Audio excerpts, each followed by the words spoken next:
Everybody, what's going on? It's Matt and Steph here with a special live edition of Team InSim Live. What are we consuming? Steph and I, we love to consume things. We do. We're not talking about food. We're not talking about drink. No. We're talking about media. We're talking about things like streaming TV shows, music, movies, for Steph, audiobooks. Things that cross our ears. And podcasts. Don't forget podcasts. That's right. Can't forget about that. So we like to be able to shout those things out, talk about those kind of things, good, bad, and different. If it made an impression on us, we want to make sure we talk about it. So today, we're going to talk about movies like Sinners, Until Dawn, Fear Street Prom Queen, Fountain of Youth. All those movies we're going to talk about. That doesn't mean we felt good about all of them. Some of them we really loved. Some of them were just kind of there. But we still wanted to make sure we talked about them. Also want to talk about our Kickstarter campaign we have going on, Tatsumi, the Serpent Mistress. If you guys are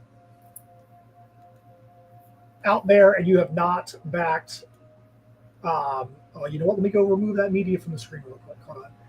If you guys are out there, hello. you have not backed Tatsumi yet, we hope you guys will go up there and take a look. It's at tinyurl.com/Tatsumi TSM. That is our ongoing Kickstarter campaign for a brand new series, Tatsumi the Serpent Mistress. Right now, we just crossed a backer count incentive. So because we crossed 100 backers, we have a quick incentive that was given to our backers. And we are only $320 from minimum funding. That's when Kickstarter says, yes, this is a project that can be successful. We have some great, super awesome items that we can't wait to unveil. We having to resist the urge to reveal these things early. There's some great items we want to reveal, but we need to get to some of these checkpoints first. So if you haven't checked it out, make sure you go to tinyurl.com/Tatsumi TSM. But today, this is not about talking Tatsumi. This is a little bit about Tatsumi. We're going to be talking a little bit Tatsumi, but a lot of what are we consuming. We love doing this. So, Steph, let's tell them really quick how long we've been doing What Are We Consuming. This is something that we've done on our Blog of Destiny on Substack for quite some time. For a while, yeah. We've done it on there for a while, but I'm also a film critic. So I have been reviewing mainly indie films, but from time to time I'll do a little bit of a bigger film. On several different websites. So but Matt and I are like nightly routine is to like watch stuff together. We're on opposite ends of the coast, so we have to kind of meet in the middle with our timing, and we end up watching a lot of shows, and then we also try to from time to time go. It doesn't always work out this way because of our schedules, but we try to go and see a movie maybe at the same time or around the same time on the same day.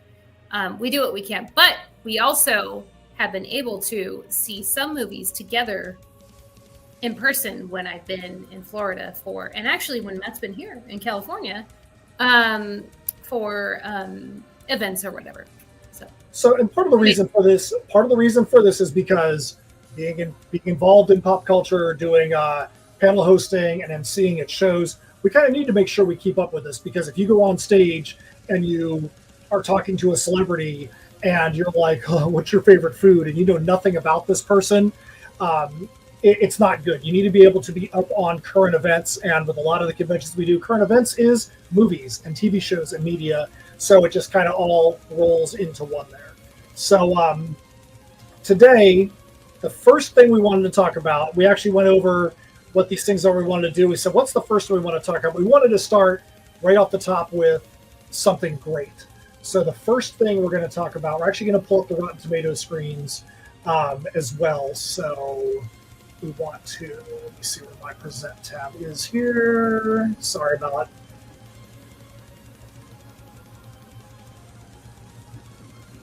So first thing we want to talk about is Sinners.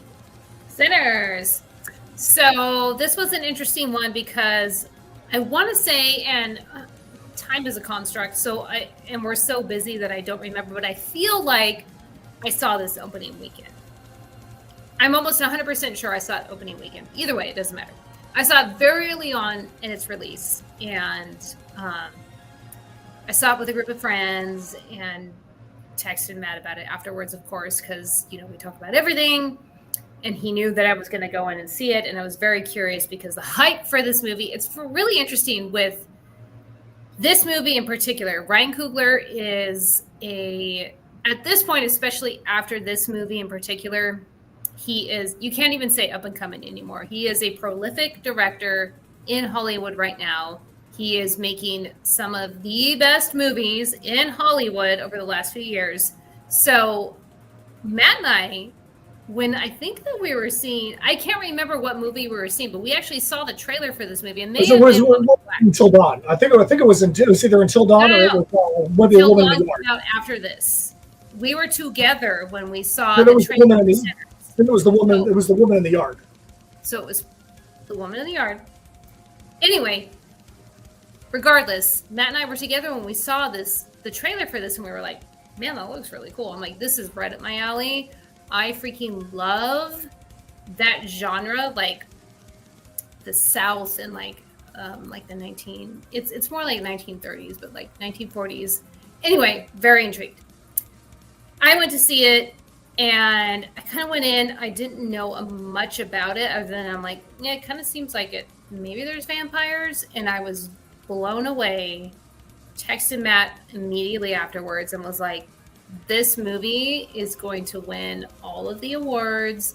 And the thing to know about like awards season, any movie that comes out early in the year tends to be forgotten about by the Academy, because you're going for your summer blockbusters, and you know, the Academy is going to start getting their screeners at the end of the year so that they can vote on the movies that they want to be nominated by Oscar and Golden Globe time, which is February, March. So Sinners came out very early on in that time frame for it to be considered, but it doesn't matter. And I think that they knew that, because it's gonna get a lot of awards. And so Matt managed to see it last weekend. Yeah, I saw it last weekend, and everything that Steph built it up to be was exactly that. I was blown away by the movie. I think that one of the things that's good about Sinners is it checks off all the right boxes in the way that the aesthetic is, the look. Michael B. Jordan is probably going to be up for Best Actor and Best Supporting Actor. If he doesn't get it, I'm going to be very upset. He can be up for both. He can be up for Best Actor, Best Supporting Actor in the same role. For those that don't know, he plays his own twin.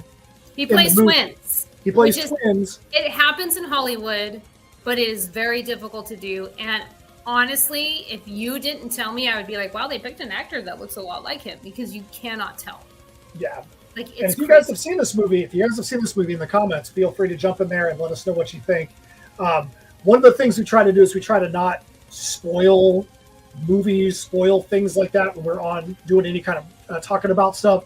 But it's already known that this is a vampire movie set in that time period in Prohibition, 20s, 30s.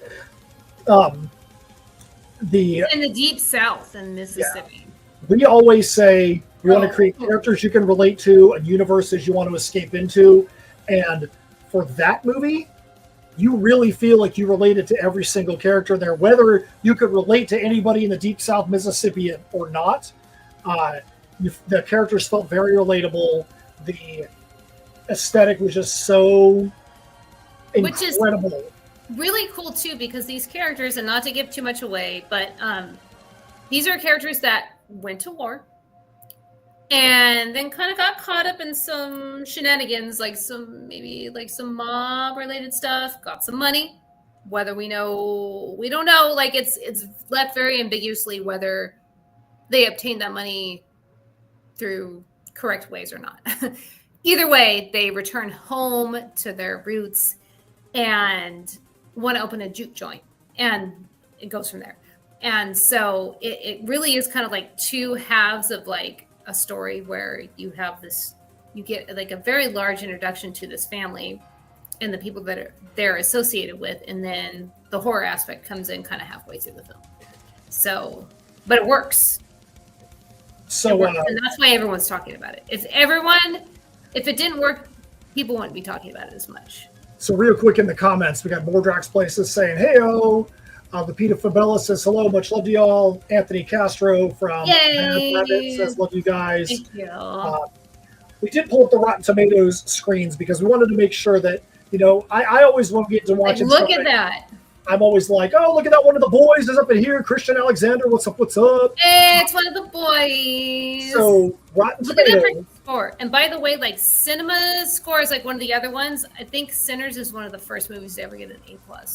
So it's really Rotten great. Tomatoes has got a 97 from reviewers. They take an aggregate of all the reviewers out there and a 96 from fans.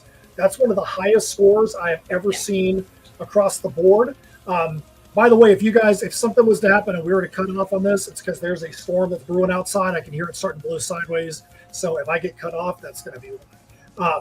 If he gets cut off, I'm fine. It's like, it's sunny and 100 degrees in California. If it gets cut off, then you're gonna have to keep this thing going, and you're gonna have to freestyle it. Christian said, "Hey, how y'all doing? How are you doing, buddy? How are you doing out there in August?" That's right. We'll see you in August. You and more Drax's place. Christian, man, make sure you check out Tatsumi, the Serpent Mistress, and make sure you quiz your boy out there, Matthew, on how the books are going, man. We want to know. So, anyway. Critics review 97, fan review 96. I think we both agree with the scores for Sinners. I can say that it's very difficult for a movie nowadays to evoke a environment that's truly scary, truly something that you're like, damn, this is just on another level. There's some stuff in this movie when the vampires actually show up without giving it away. I am not a musical kind of person, even though I'm a musician, but the musical score across the board in this movie is insanely good. Really, and the interesting thing is some people do refer to this as a musical, and I can understand why, but it's not. It's not Wicked, which I love. Yeah, it's got music involved, but I would never call it.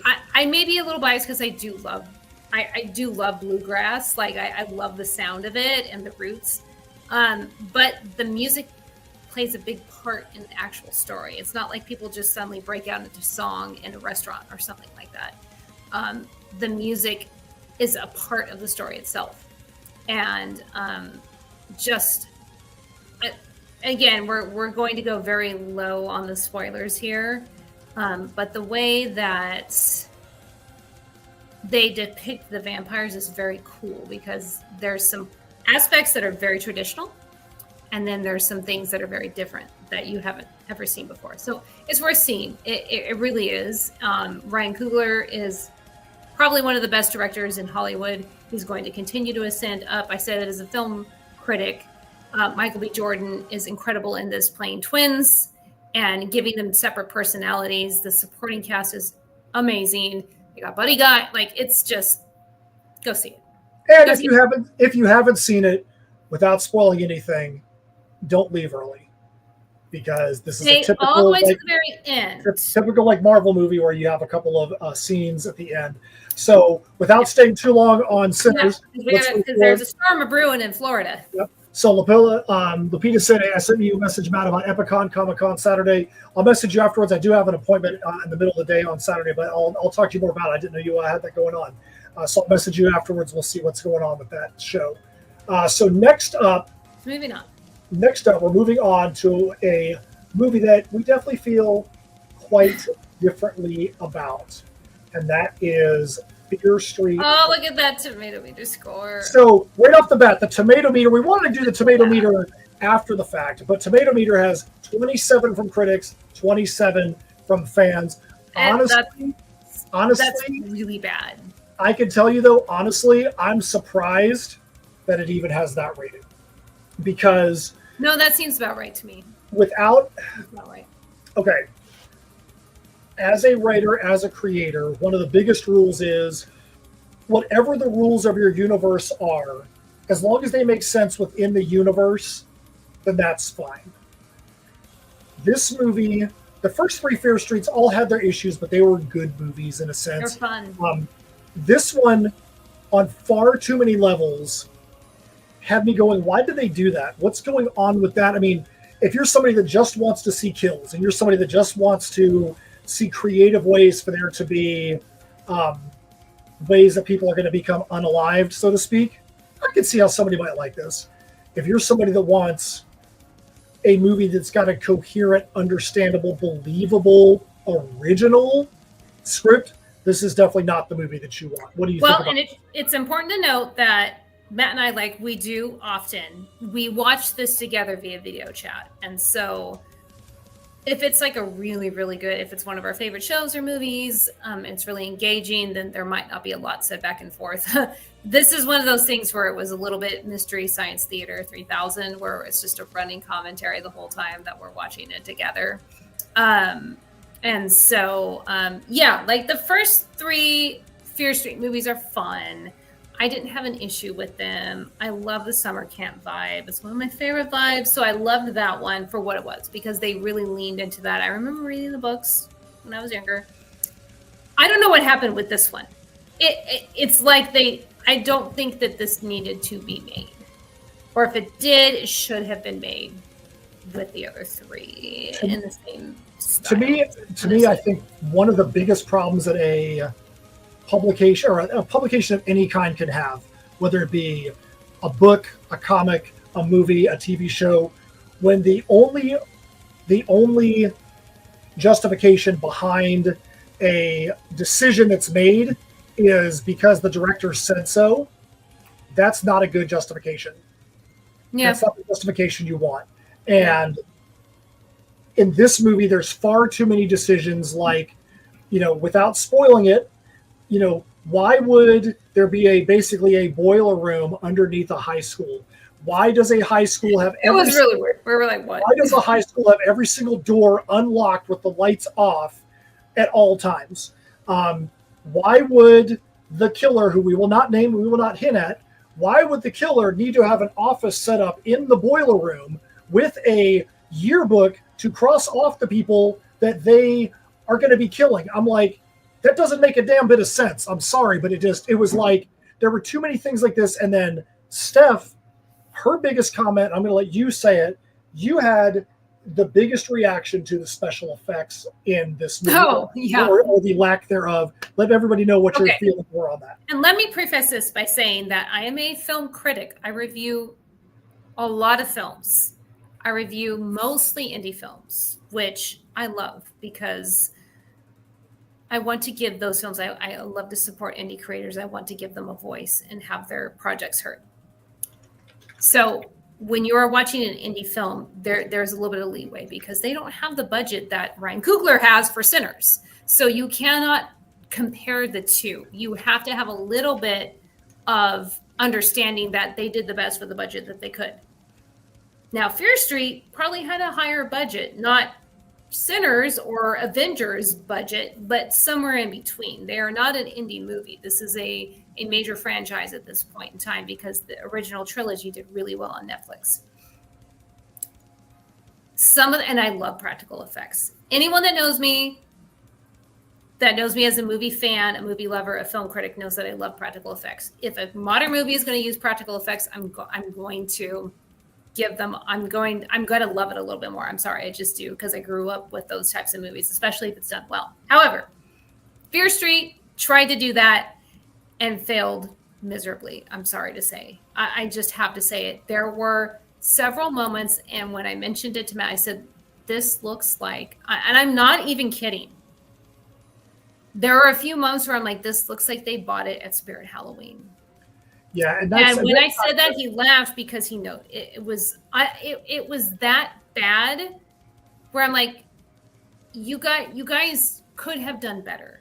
Don't you have a prop master that could make something better than just a fake bloody arm that looks like it looked really bad. And the thing to me, I could have forgiven effects that were not at the next Netflix type budget level if the characters' reactions to them would have made sense.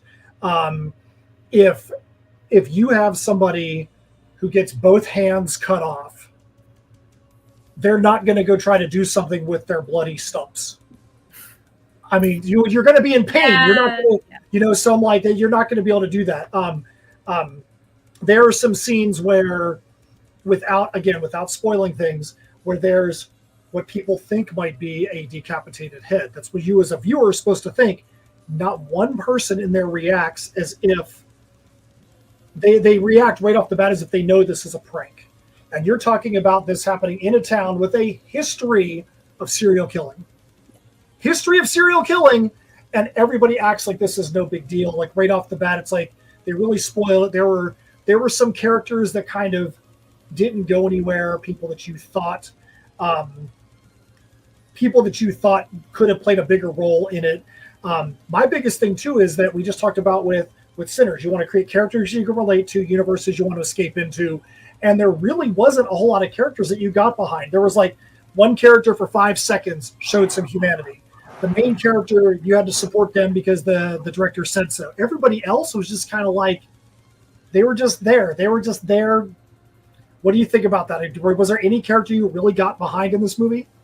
No, because they didn't really allow us to get invested in any of their backgrounds. They just kind of were just typical high school students. I'm sorry, there's a car that's really loud outside, so if you're hearing it in the background. Anyway, they were just typical high school students, and it was just kind of there. So, yeah, I know we need to speed it along, so I'm speeding it along here.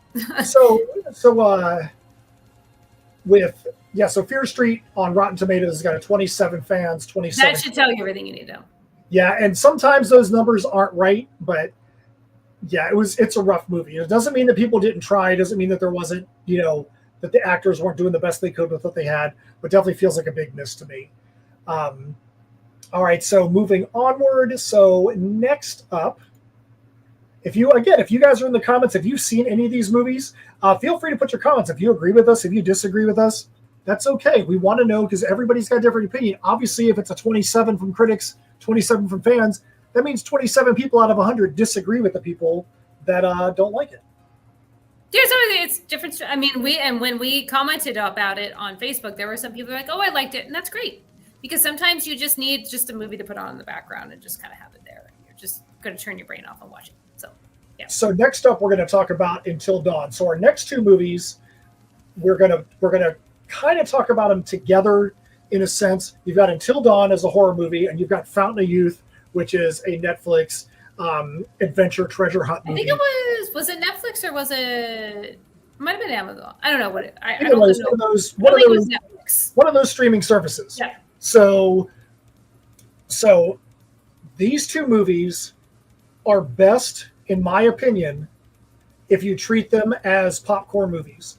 Turn your brain off. Don't try to make sense of certain things. Just go there, enjoy it for what it is, and have fun with it. Until Dawn, saw it in the theater. Was it a movie that the script is going to win any awards? Probably not from a script perspective, but is it a movie that was solid? Did the actors do solid things? Did the actors make you get behind them? Yes. Were there creative kills in this movie? Obviously, there's some very creative kills and some very creative Groundhog Day, the world keeps turning around in the same circle kind of thing. There were some great aspects there. Before we get to the end of the movie, the conclusion, what were your initial thoughts on Until Dawn? Well, I didn't play the video game, so that should be stated that neither of us have played the video game. So we don't have that to base it off of. It was just and this was one where Matt and I went and saw it at the theater at the same time in our respective cities. So we're not players of the video game. We don't have that, as we just went in kind of blind. But there's a little bit of time travel aspect, which obviously Matt loves. So we went to see it. And so I knew kind of nothing going into this. I'm like, that seems like an interesting concept. So we can't base it off of the video game. So that's just a preface there. We're just going in as people just went in to see the movie. So, but yeah, it was okay. It was fine. It was, it relied heavily on the jump scares, which kind of annoys me sometimes because I feel like it's unnecessary.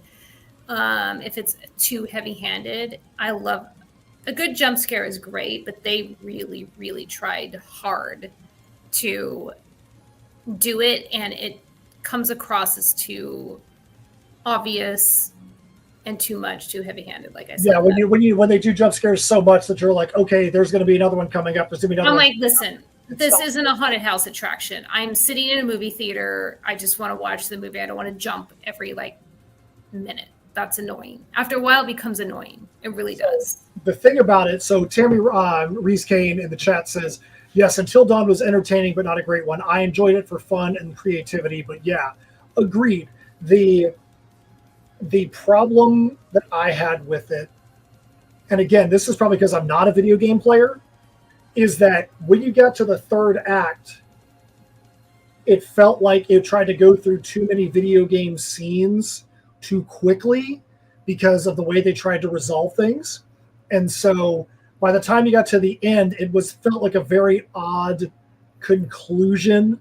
The pitch line for the movie is they can get out if they stay awake till dawn.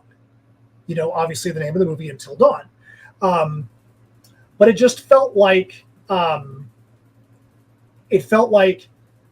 that being the resolve to all the insane things that happened prior to, like that's really all they needed to do to get past the insane World War Z style zombies that pop up and things like that. It just felt like that was an odd resolve there.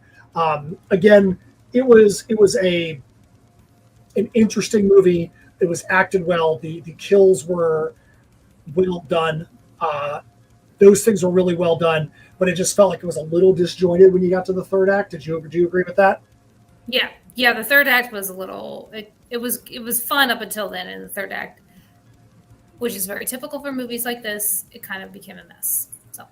So then, if you look at the Rotten Tomatoes score, you have 52% from critics, 68% from fans. So on this one, you've got fans.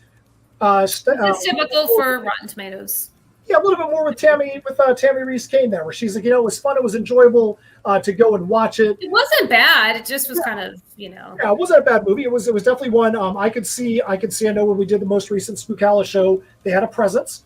It was, and so it definitely deserved to be there. I could see there being more of a presence at horror conventions from some of the actors and actresses, but I definitely can understand why the critics don't have it rated as highly. So last but not least, first Tammy has another comment. Yeah, and what's up with most all the movies recently being video game offshoots? It seems like we're watching a game on some. I wish they would make movies back the way they used to be. Maybe I'm just old. Well, no, and that's the thing with Sinners and that was one of the first things I said about Sinners. I'm like, this is one of the most original movies I've seen in a long time. In fact, it is one of the highest rated original movies that has come out in years, because if you look at what is coming out in theaters, it's something that is based on a movie, a prior, already IP, a TV show, a remake, a sequel. It's very rare to get an original movie. Sinners is one of the first original movies that has done this well in the box office in a really long time. So yeah, they're just running out of ideas. Yes. So next we're going to go to Fountain of Youth. And you're going to be like, dude, how are you going to say that Until Dawn and Fountain of Youth are similar type movies? So Fountain of Youth, if you've watched National Treasure, if you've watched The Mummy, things like that, these movies, they have very similar overall feels, an adventure that takes place across multiple continents. It looks like a huge budget movie, but when you get down to the nuts and bolts of it, it's just a popcorn movie. It's a popcorn movie. Go there, have fun, enjoy the sights, enjoy the sounds, but don't try to make it make a whole lot of sense. Rotten Tomatoes has the 38% from critics and a 42% from fans. That's a pretty rough score, but you know what? I can understand that. What about you, Steph? What do you think about this? I feel like it should have been a little bit higher. This isn't like an Oscar-worthy movie, but it's fun. The action scenes were done well. I love adventure movies. This is my genre. I love adventure movies, and so this was when Matt and I were trying to decide something to watch. I was like, look, this is my type of movie. Let's give it a watch. And so they steal heavily from The Mummy and National Treasure, and you if you've seen those movies and you're familiar with them, you're gonna see it. There are several times that both of us were like, oh yeah, that happened in this movie. That's okay because it's not direct ripoffs, but it has that same feel. So with this one, I enjoyed it. Was it the best movie I've seen all year? No. John Krasinski is not my favorite actor. I know a lot of Office fans are going to probably burn me at the stake for saying that, but I did not like his character in The Office, even though I enjoyed The Office as a TV show, and so I can't get that out of my mind when I see him. It's very hard to place him in this type of role instead of just kind of like an arrogant bully like he was in The Office. But I know that he has been in action roles and stuff prior. So he's probably trying to move out of that Jim Halpert role of kind of this dorky, like white collar office guy. And I get that because he probably does not want to be typecast as that. So I do give a little bit of leeway with that because who wants to be typecast as something that they were in when they were in their 20s and they're in their 40s now or whatever it is that he is. But I thought it was a fun movie. There's not a heavy plot, but it's not overly convoluted either. If you want just like a fun adventure movie, I would even say it's PG-13. I think you could probably watch this with your kids who are like teenage, preteen. It's a fun movie. It's not, it's got enough action sequences. It's adventure. If you're like, it's the end of May. Hot summer day and you don't want to go outside, put this on. You're gonna enjoy it. So with that, I don't want to lose the point here. One of the things I thought was interesting was Steph's not a fan of John Krasinski. I am a fan of him. I do like Jim's character in The Office, but I felt the exact same way. To have him be in the Nicolas Cage role, to have him be in the role of the adventure hunter, the Tom Hanks role, in that spot, I have a hard time getting away from the comedian, from the guy that doesn't take anything seriously, to put him in the role of he's got to be the one to outgun the bad guys and outsmart the bad guys and all this kind of stuff. That I had a hard time getting behind that. And the thing to me that I felt was the biggest problem with the movie, if you have to say there's a problem, is for the vast majority of the movie, you feel like, okay, in a certain society, in a certain place, this could actually happen.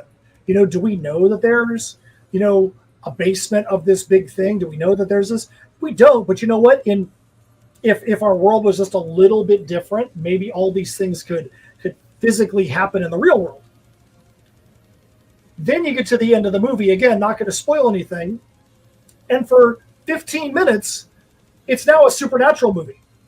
And it doesn't really lend to being a supernatural movie until that last bit, and it's kind of startling. So I think that that's probably just as much why people are giving it a downgrade than anything, is because it changes from one type of movie to a different type of movie in the last 15 minutes. And unlike Sinners, where you have one type of movie for the first half and a totally different type of movie for the second half, Sinners, it feels organic that it goes that direction. In this one, it doesn't feel organic. It feels like we have a huge special effects budget. We want to make sure we go through all of our special effects budget in the last 15 minutes, and it just feels like it's a little bit overdone. I will say, though, the title of the movie is Fountain of Youth, and the premise, which is very heavily advertised, is looking for the Fountain of Youth. So can't be too surprised that there's supernatural elements. Because there's no Fountain of Youth. I'm sorry, everyone, but there is not. So, do with that what you will. You shouldn't be too surprised that there's fantastical elements at the end of a movie called Fountain of Youth. Well, of course not. But then they needed to do a little bit better job of making you feel a little bit more like that in the first part of the movie. It just felt like they could have pulled it around, like in Goonies. In Goonies, was there any supernatural element to Goonies? Goonies felt like it had the same tone, even though they're on a wild adventure the whole time. This one felt like real world, straight to supernatural, without any real smoothness to it. So that's the four movies that we have to cover today. Let us know what you think about Sinners, Fear Street, Prom Night or Prom Queen, Until Dawn, or The Fountain of Youth. We do have a couple of other things we want to make sure that we talk about before we get off of here. The first one is, again, that we have got our Tatsumi, the Serpent Mistress campaign that is running right now on Kickstarter. So let's go take a quick look at that again. In the comments, we've got our bud John Westhoff with his typical metal horns. So thank you, John. Always appreciate that.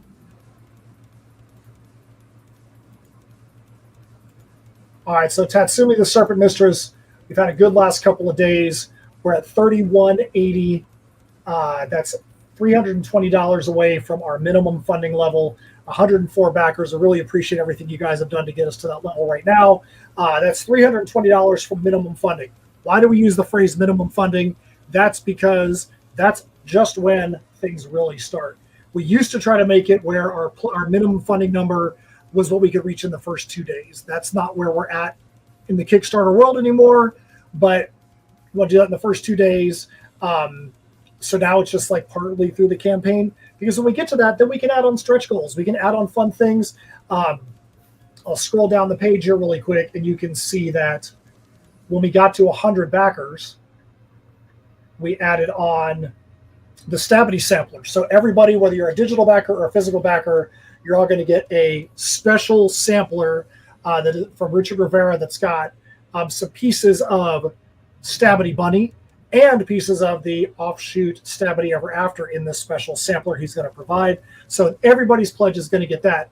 When we get to 3,500, which is only $320 from now, you guys are going to unlock some items. We have some great stuff we want to add into this campaign, but we're having to resist the urge to just go throw it all out there right now because we want everything to have its own time. But we promise you, when we get to these unlocked items, it's going to be good. It's going to be good. We have another creator backer, another creator PDF that's going to get added at 130. And then we're going to have some other potential things that might get added as well. We'll have to see how the campaign performs in these final 2 weeks. It's got 2 weeks left. It ends 2 weeks from today. So we'd love to see you guys go out there to tinyurl.com/TatsumiTSM and go get yourself on the roll call for this campaign. So real quick, before we get on to our live appearances, I did have one other thing that I wanted to share. You guys know that I am big into music. I am a metal musician. The music you hear in the background on these streams is coming off of one of our albums. But there was one. So I can't play any of the music for you because of the fact that we would get dinged by YouTube. But wanted to make sure you guys, if you're a metalhead of any kind, you want to go check out the song Scattered Echoes from Oppressor God. Our buddy Zach Leeser does guest vocals on it. This song is one of the heaviest, most brutal, catchy songs that I've heard all year. I let Steph hear it right before we got on, and you said you felt like this is actually a really solid song as well. Yeah. Oh, yeah. Yeah, so make sure you can go to facebook.com/Oppressor God, or you can go on YouTube and just search Oppressor God, and you can pick up this song, take a listen to it. It's one that's going to be heavily in rotation with me. And if you guys know me, you know when I listen to something, it is in heavy rotation. So with that being said, we want to talk about some live appearances, live appearance time. So live appearances, the first live appearance we have to talk about is, boom, coming up this weekend, I will be at Lake Collecticon in Leesburg, Florida at the Lake Square Mall. Going to probably be set up similar to where we've been if you're looking at the mall, on the left-hand side of the mall, kind of like an end cap. I'll be there with our friends from Attic Door Media. They just moved from South Florida. They only live a couple miles from me now. So got them invited down there, got them on the bill. So Attic Door Media will be there. There'll be a lot of other comic creators and celebs, cosplay contests, a lot of new stores opening up in the mall. Sounds like they're having a revitalization. So that's going to be this Sunday, June 1st from 12 to 5, Lake Square Mall, Lake Collecticon. I'm going to be there. Hopefully you guys can be there too. Next up, you want to talk about this one, Steph? That's me. I am going to be at my local Barnes & Noble, which is a huge distinction for us as in Sim and for me. That's going to be on Saturday, June 14th from 2 to 6 p.m., obviously Pacific time because I'm in California. And this is going to be the debut of our trade collection of Misfits Clubhouse, All the Shenanigans So Far, which was the Kickstarter we did a while back. We're going to be getting those books in. This is going to be the first time that I'll be selling them in person. And I've been very touched and honored by the show of support that my local friends and family have shown me so far about how they're going to come out for this, because let's face it, having a signing at Barnes & Noble is pretty cool. So that's going to be my next signing. Yeah, super stoked about that. But as you guys know, we're going to have a signing party, and there's going to be a West Coast signing party. We also have to have an East Coast signing party. So we haven't fully announced it yet until right now on this broadcast. But we're going to have the East Coast signing party. Boom. I'm going to be at Flashpoint Comics and Games, run by Danny Martinez, who is well known in the Orlando, Central Florida comic creator area, somebody who's one of the most supportive out there for creators, artists, writers, getting them out there to his store, promoting them. I'm going to be at Flashpoint Comics and Games from 10 a.m. to 3 p.m. Eastern. So mine's going to end up starting in real world time about an hour before Steph's does. And then she's going to be out there for quite a bit longer, because she's going to be going till 9 o'clock Eastern time. But I'm going to be out there with Emily Reset. Emily is a comic artist who does a lot of covers for us. She did the very popular Mario Kart homage for Misfits Clubhouse, All the Shenanigans So Far. So I'm going to be out there with Emily. We're going to be at Flashpoint Comics and Games from 10 a.m. to 3 p.m. on Saturday the 14th. And it's going to be a fun East Coast, then West Coast debut for Misfits Clubhouse, All the Shenanigans So Far. Yep. We are super stoked to finally have this out. It's been a long time in coming. Took far too long to get Misfits Clubhouse, All the Shenanigans So Far out there into the public. But in that being said, because it took so much longer to get out there, not by any fault of our own, we'll make sure that you guys know that. We had nothing to do with the delay in getting Misfits Clubhouse, All the Shenanigans So Far out there. The book now is way better than it would have been then. The original version was only going to be 80 pages. This version is 100 pages. There are 3 brand new stories in it, basically enough to have an entirely new comic issue out there. So lots of goodness in it. Lots of goodness in it. We've got new stories, Glitch in the Matrix, Talent Show Off, and Problem Solvers. Those are the 3 new stories, plus a whole bunch of other behind the scenes and other exclusive content that was not going to be in the original book, stuff that's never been seen anywhere else before. So super stoked about that. So that's the appearances we have coming up, which is June 1st, Lake Collecticon in Leesburg, Florida. June 14th, Visalia, California. Steph's going to be doing a signing at Barnes & Noble for the Misfits Clubhouse debut. And I will be with Emily Reset at Flashpoint Comics and Games that same day, 10 a.m. to 3 p.m. in Winter Springs, Florida for the East Coast Misfits Clubhouse debut. All right, so anything else that we want to talk about here, Steph, before we get the heck out of here? No, just if you want to know more about Tatsumi, go visit the link that has been provided a lot for our Kickstarter. InSymmetryCreations.com. If you want to know about the other stuff that we're doing, I am very much looking forward to tonight. This is why I'm dressed all fancy, because tonight is, the apple doesn't fall far from the tree. And so my son is a freshman in high school. He is in a very prestigious film program through the school district. And tonight is like the showcase where they show all the movies that he's been working on. Him and his peers have been working on. And there's 2 films that he helped direct as a freshman that I'm going to get to see tonight for the first time. So I'm very excited about that. So shout out to creatives nurturing other creatives, the future creatives, because maybe one day people will be talking about his films on a podcast like this. So Steph brought up our website. We've been doing some updates to the website. So on the front page of the website, not only do we have what our titles are, but we've been putting videos, because, we all have music, we do videos. We've been trying to make sure those things are all on the front page as well. So you've got the errors block there to get some more information, but then you've got a video, Tatsumi, same thing, Tatsumi, and then the campaign video, Misfits Clubhouse, and our very popular campaign video that we did where we just got as silly as we possibly could. Ridiculous. That are all on there. If you want to keep up with what we do, you can go to the appearances tab, and if you want to say, I wonder how many shows these people have done. They said they've done over 130 live appearances. I don't believe them. You can go to the tab, Here's every single live appearance that Steph or myself, individually or together, have done on behalf of InSim. Look at how long I'm scrolling here. We even have all the shows that got stolen by COVID. We had so many shows that were scheduled during COVID. We had all those shows that we were supposed to do and didn't. It was a depressing time, but we're past that. So you have a tab for upcoming events. There's even some stuff on the upcoming events tab that we haven't even fully announced. That's why I clicked there and clicked on out of there. If you want to go see those things, you got to go up there and take a look. You want to take a look at our music, you can go there, look at CDs and MP3s. You can look at the music videos that we have, whether it's a campaign video or one of our different titles. If you want to know more about what we do, Steph's talked about being a horror geek culture writer.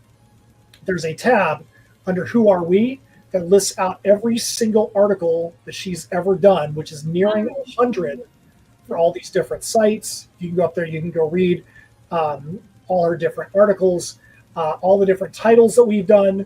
You've got them there, all the stories we've done for anthologies. Everything you want to know about us is here. Plus, we also have our Blog of Destiny on Substack, which this is normally just written when we talk about movies and we talk about different things like that. That's normally on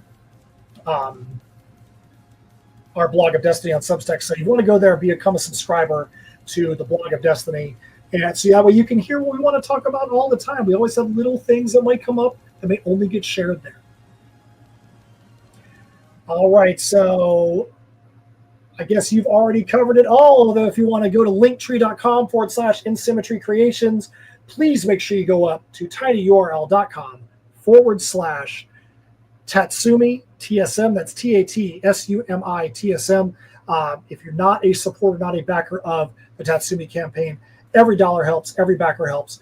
We would love to see you guys come up there and become a part of that campaign. We are super happy to have you guys supporting us in all the ways that you do. Steph, you want to take us out of here? Yeah, just thanks for the likes, the shares, the support. Just listening to us commiserate, all of that stuff. We appreciate so much. Matt's got a storm of brewing, so we're going to wrap this up before he cuts out. But we just thank you. We appreciate you all. Any way that you can support us, even if it's not monetarily, if you're just getting the word out and telling people about it, we just appreciate and love you all. And we'll be back again soon for another one of these. Good. All right. See you guys later.